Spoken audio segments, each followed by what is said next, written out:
Merhaba arkadaşlar, Şef Esra'nın kanalına hoş geldiniz. Bugün sizlere yine Hindistan mutfağına ait baharat patlaması yaşayacağınız bir tarifle geldim. Egg curry yani yumurta köri.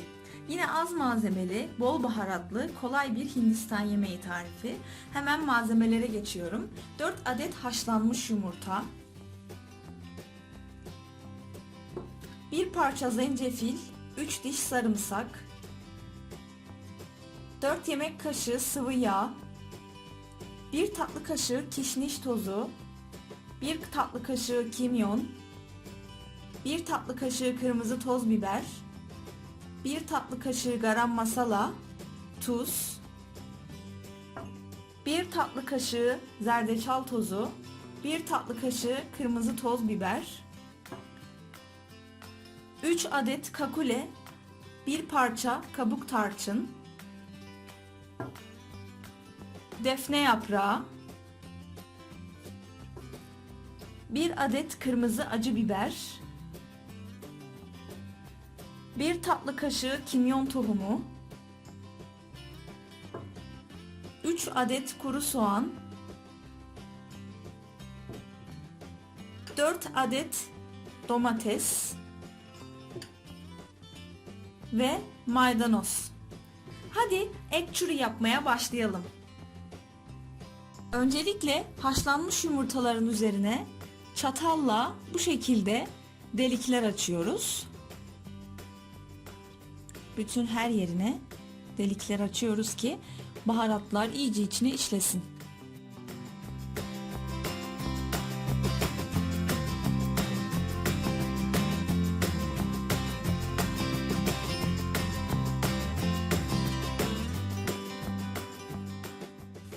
Yumurtaları deldikten sonra üzerine tuz, zerdeçal ve kırmızı toz biberi döküyoruz ve marine işlemi gerçekleştiriyoruz.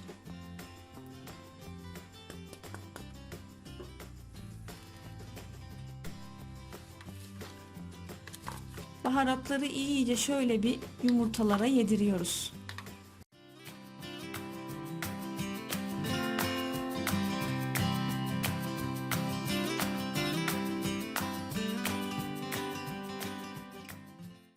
Tenceremizin içerisine sıvı yağ ekliyoruz ve yumurtaları rengi değişene kadar bir süre pişireceğiz, kızartacağız. Şimdi yumurtaları ekleyelim.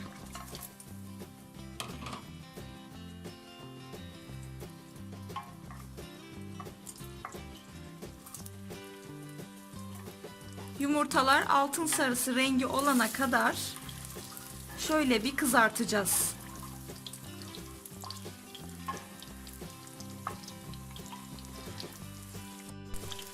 Yumurtalar hazır. Şimdi onları başka bir tabağa alıyoruz.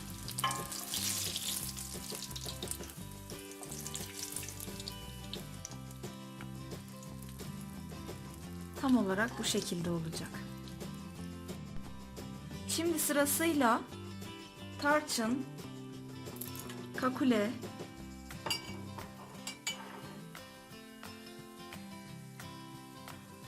defne yaprağını ekliyoruz.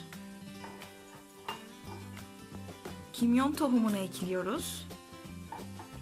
1 dakika kızartıyoruz bunları.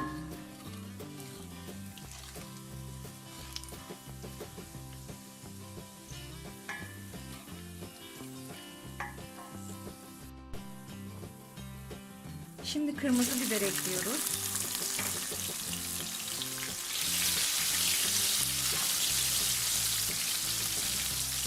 Şimdi kuru soğanı ilave ediyoruz.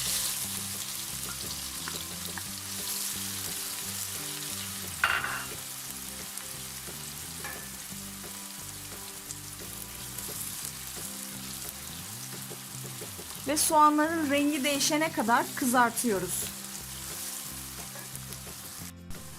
Öncelikle baharatlarımızın katmamızın bir nedeni var. Çünkü yemeğe daha çok lezzet katıyor ve baharatların tatlarını dışarıya çıkarıyor.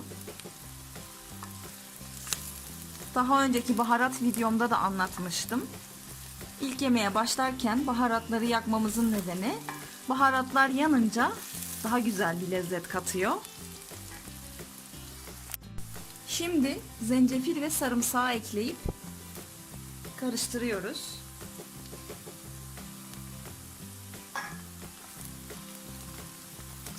Şöyle bir karıştırdıktan sonra domatesi ekleyeceğiz.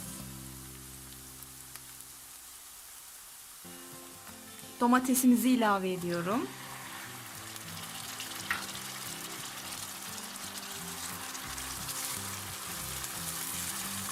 Domatesleri yumuşayıncaya kadar pişiriyoruz.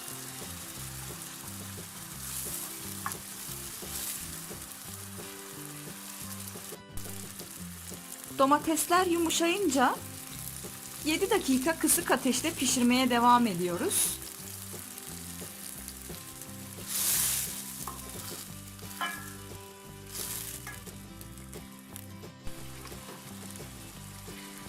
Şimdi baharatları ekleyip kısık ateşte 5 dakika kadar daha pişireceğiz. Altını kısalım. Baharatları ekledik. 5 dakika daha böyle pişsin ki baharatların tadı iyice domates sosuna geçsin.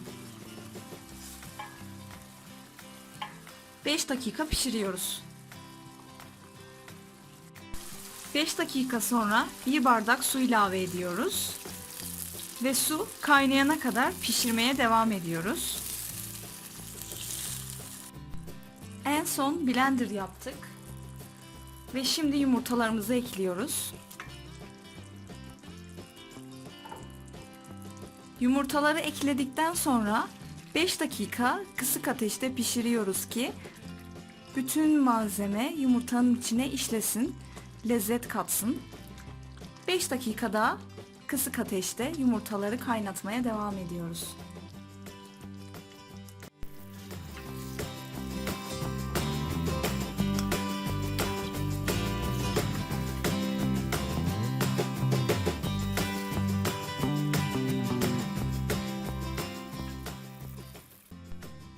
Evet, restoran tarzı egg köri'miz hazır. Yani yumurta köri. O kadar güzel oldu ki. Umarım bu tarifimi denersiniz. Yumurtaya farklı bir tat veriyor. Sağlık için de bolca baharat tüketin. İnanın bana hasta olmayacaksınız gerçekten. Beni izlediğiniz için teşekkür ederim. Kanalıma abone olmayı, videoyu beğenmeyi ve bildirim ziline tıklamayı unutmayın. Bir sonraki videoda görüşmek üzere. Hoşça kalın.